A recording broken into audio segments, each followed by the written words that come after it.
Yes, welcome to Spoken English with Man. Daily used sentences.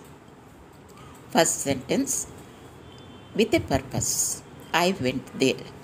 With a purpose, I went there. ఒక కార్యార్థమై అక్కడికి వెళ్ళాను. With a purpose I went there. ఒక కార్యార్థమై అక్కడికి వెళ్ళాను. పర్పస్ అంటే ప్రయోజనం. ఇక్కడ ఒక పర్పస్తో ఎక్కడికి వెళ్ళాడు? ఐ వెంట్ దేర్, అక్కడికి వెళ్ళాను. Without any purpose we should not go anywhere కదా. అది ఒక ఎగ్జాంపుల్. అంటే ఏ పర్పస్, ఏ ప్రయోజనం లేకుండా మనం ఎక్కడికి వెళ్ళకూడదు. Is there any purpose in his argument అంటాం. అంటే అతని ఆర్గ్యుమెంట్లో, వాదనలో ఏదైనా ప్రయోజనం ఉందా? With a purpose they started the industry.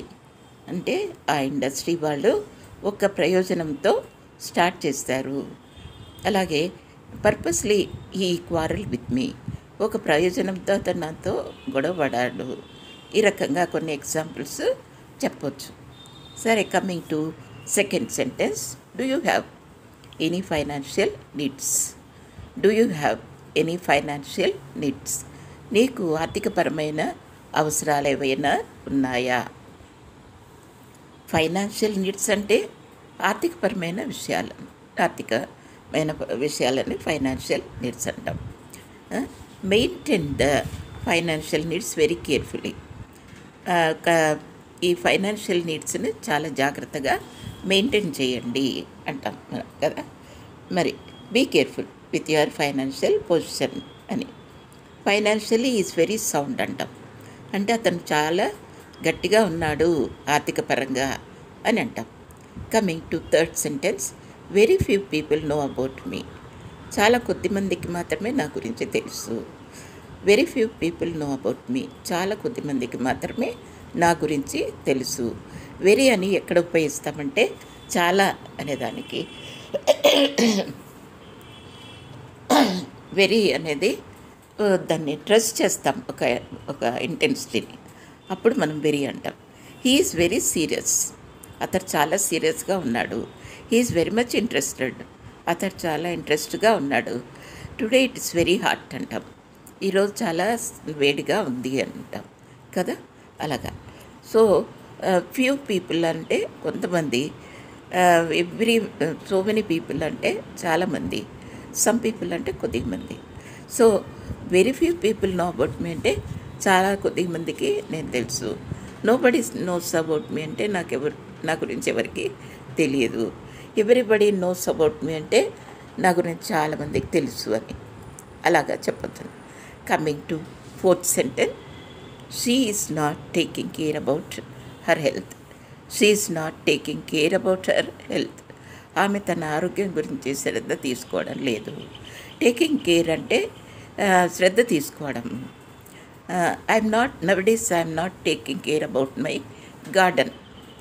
ఈ మధ్యకాలంలో నేను నా తోట గురించి శ్రద్ధ తీసుకోలేదు అంటాం కదండి. అలాగే మరి every parent will take much care about their children. ప్రతి పేరెంట్ కూడా వాళ్ళ పిల్లల గురించి ఎక్కువ కేర్ తీసుకుంటారు కదా. అలాగే టేకింగ్ కేర్ అనేది ఎన్నో విషయాల్లో మనము మాట్లాడతాం. కేర్ఫుల్ అనేది you should be very careful అంటాం. అంటే మీరు చాలా జాగ్రత్తగా ఉండాలి అంటాం. సరే, coming to fifth sentence. He gave half of his property to the poor people.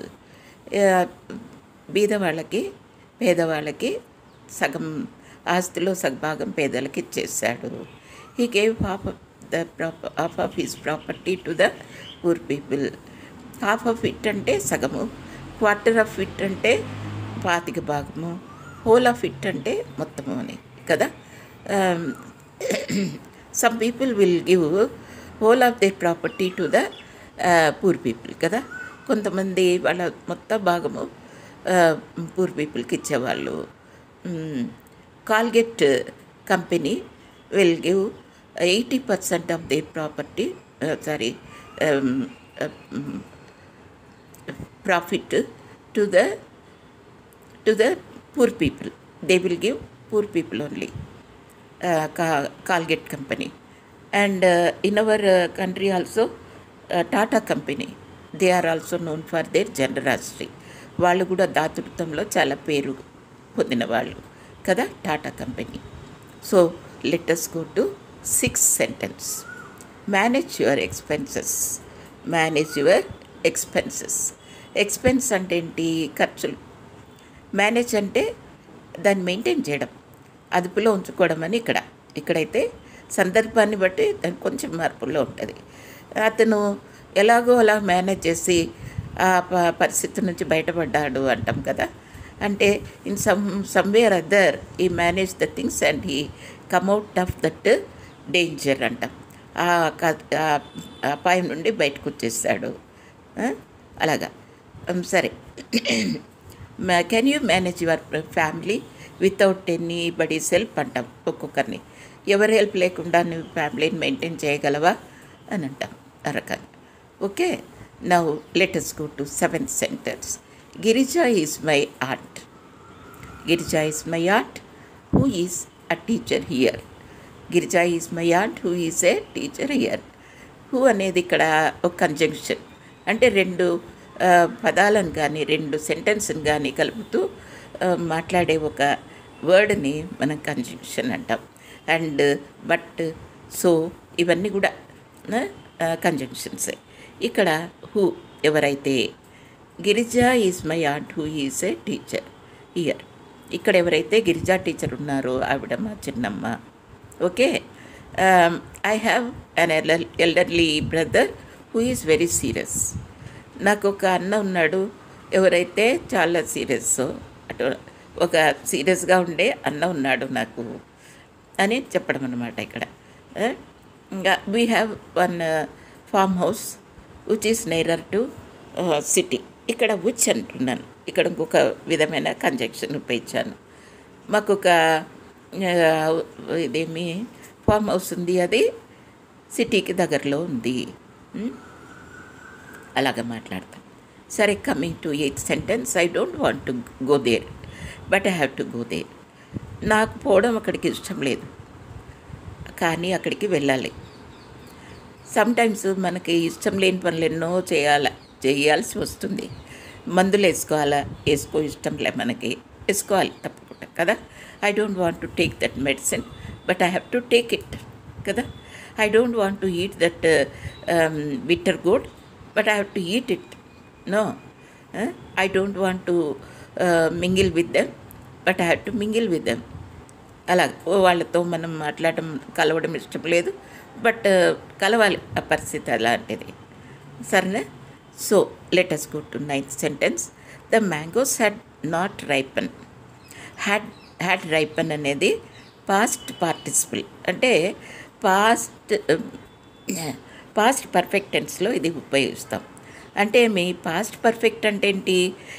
ఎప్పుడో గతంలో, అంటే పాస్ట్లో జరిగినది జరిగి అప్పుడే పాస్ట్లోనే అయిపోయిందనమాట. ఎప్పుడో మొదలై ఎప్పుడో అయిపోయింది అది. అంటే for a long back it had happened and it had ended also. So దాన్ని మనము పాస్ట్ పర్ఫెక్ట్ అంటాం. ఇదే మ్యాంగో మామిడి పళ్ళు పండలేదు అంటే నేను అక్కడ దెన్ అంటే బాగుండేది అక్కడ.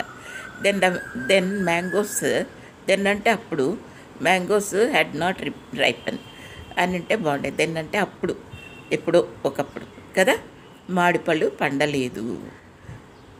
I think that you are following this class. Let us go to proverb. All are not thieves that dogs bark at. All are not thieves, ప్రతి ఒక్కళ్ళు దొంగలు కాదు. కుక్కలు మురగడానికి కుక్కలు మురుగుతాయి, అవి వాటి యొక్క స్వభావం అది కదా. కొత్త వాళ్ళని చూస్తే కుక్కలు మురుగుతాయి.